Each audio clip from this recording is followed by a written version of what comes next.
Hello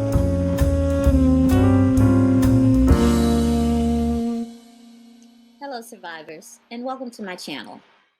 I thought I would start off today by sharing a pic of me on the day of my Black and White Masquerade book release party for my book, Ode to My Narcissistic. I'll share some other photos toward the end of today's video. However, today I want to talk about what I deem narcissistic abuse to be, and that is legalized abuse.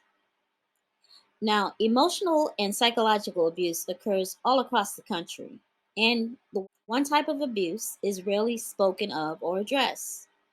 The addition that it permeates every aspect of our society. This type of abuse is a silent spirit killer, and it's often disguised by appearances and a facade of happiness.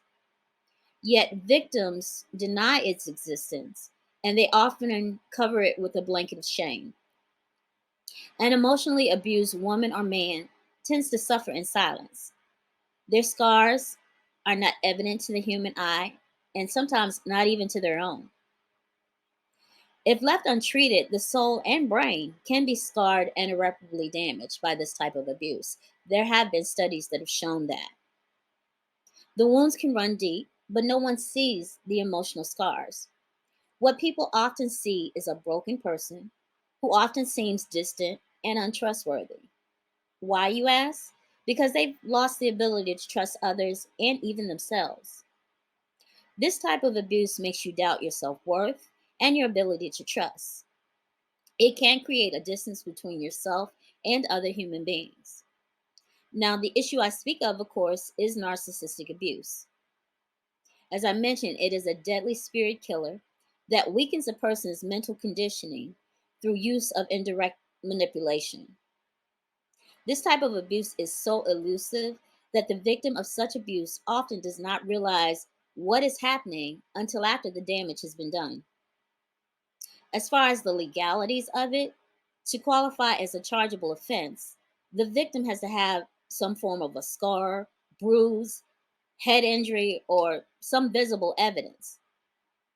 You're just not able to protect yourself from or prosecute someone for the destruction done to your spirit. This is why I term psychological and emotional trauma inflicted by an abuser as legalized abuse. If we ever want to return to a society that can trust their neighbor and live in peace, we need to find a way to regulate this destructive, spirit-crushing, and what I call a generational curse that has helped shape our current society and circumstances. Now, one of the poems in my book is about legalized abuse, and it goes something like this.